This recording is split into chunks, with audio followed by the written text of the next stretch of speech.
In our previous classes, we have discussed about HAZOF and LOPA. So while doing HAZOF, we have taken a practical example and identified different nodes and what effects it makes when the process parameters at that particular node goes beyond permissible range.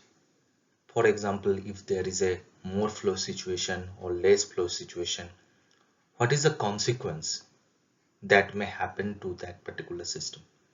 So while we are doing HAZOP, we were more subjective towards the situation. There was no quantitative analysis, right?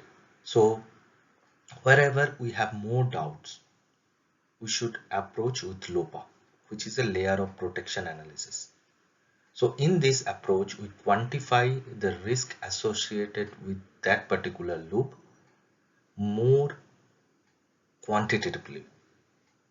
So when we do this quantitative analysis, we take the failure rates from different failure databases, and based on that input, we calculate the risk that is available to us and how much risk we have already reduced with the available protection layers, which may be in the form of PSB or PRV or maybe any other thing.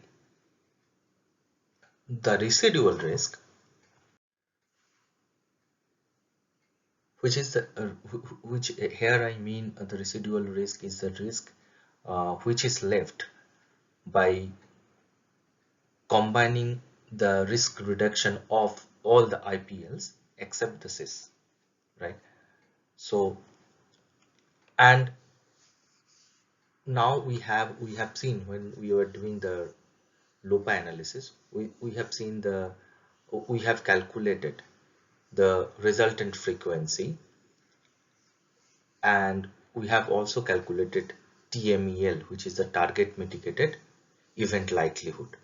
So wherever there is a gap between these two, we need to match that gap with the help of a safety instrumented system, right?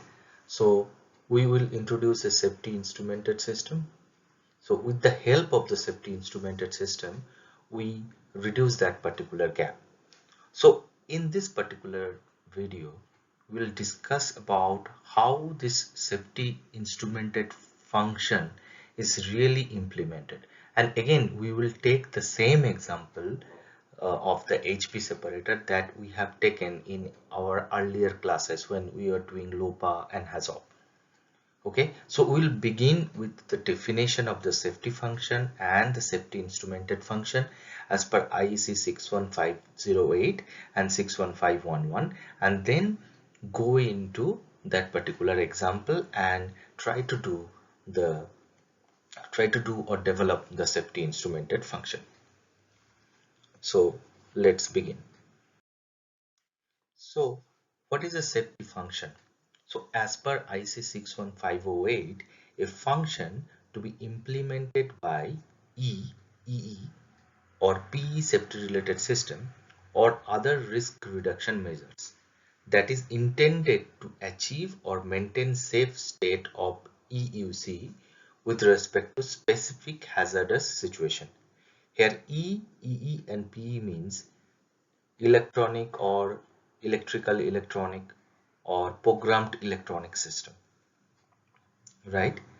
So so program electronic, you can say that PLC is a program electronic system.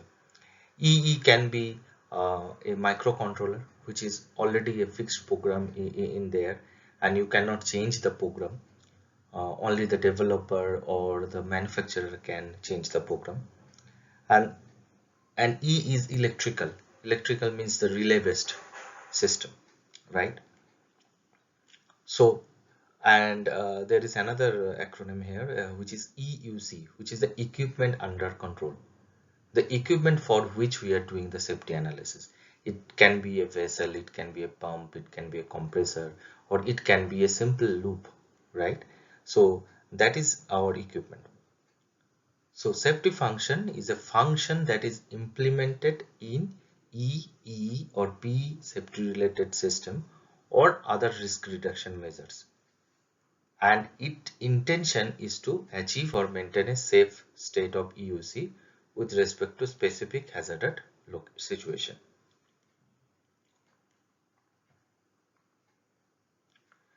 Okay, now IEC 61511. A safe function should prevent a specified hazardous event. A safety function is achieved by a single SIS or one or more SIS or other protection layer. Right? So as per IEC 61511, which is more towards the process safety, it says the safety function should have a capability to prevent a hazardous event, right? So it can be achieved by a single SIS or one or more SIS or other protection layers. So this is the definition of the safety function uh, as per IEC 61511. Okay. Now, what is safety instrumented function? So as per IEC 61508, there is no such terminology as a safety instrumented function. So this safety instrumented function is more of a subject of process related system or manufacturing areas or manufacturing plants. So it is more related to IEC 61511, and in IEC 61511 it is stated that safety instrumented function are derived from safety system, have an associated seal and carried out by a specified safety instrumented system. So basically the safety instrumented system consists of a sensor, logic solver and actuator, and the action carried out by a safety instrumented system to prevent any hazard is basically called a safety instrumented function. For example, you have a level sensor in a vessel, and the level sensor is connected to a PLC, and the PLC is programmed in such a way that if the level sensor reading goes below the 20%, it will close the drain valve of that particular vessel. So in that case, this level transmitter, the PLC and the on-off valve constitute of a safety instrumented function.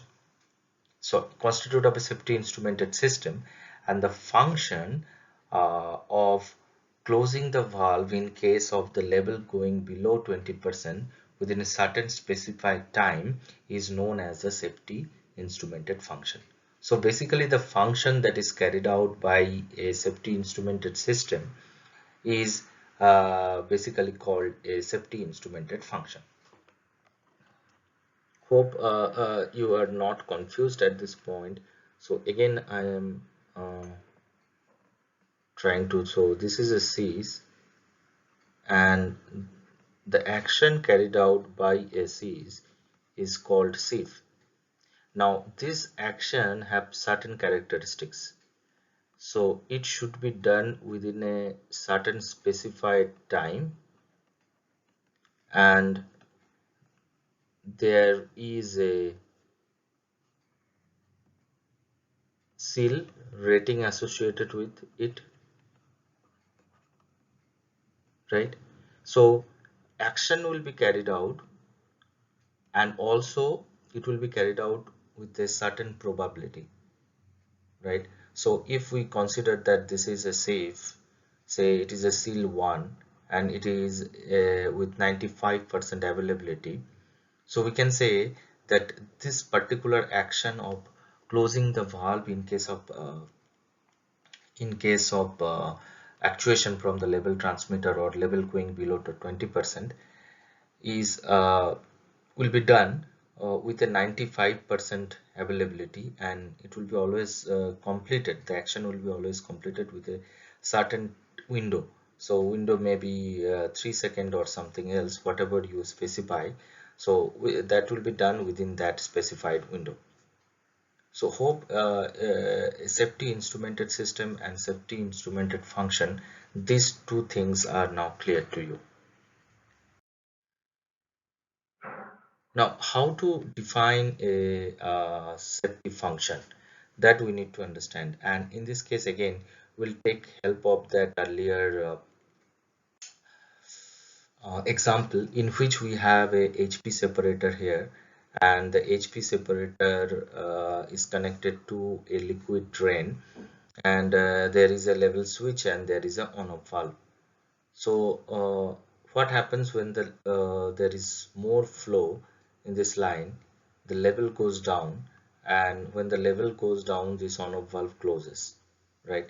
So the level switch sends the signal to the PLC, and PLC compares the signal with the set point, and if the set point goes beyond set point, or the present reading goes below the set point, then it closes the on-off valve, right? So this particular safety function can be defined as the level switch measures the levels of HP separator V001. If level is less than 20%, stop the flow by closing the on-off valve in 3 seconds, and the minimum safety integrity level of this loop is SIL2. So here you see the safety function defines everything in a precisely, and there should not be any ambiguity. The time has been mentioned, the availability has been mentioned, and also it has been mentioned the when and what action should be taken.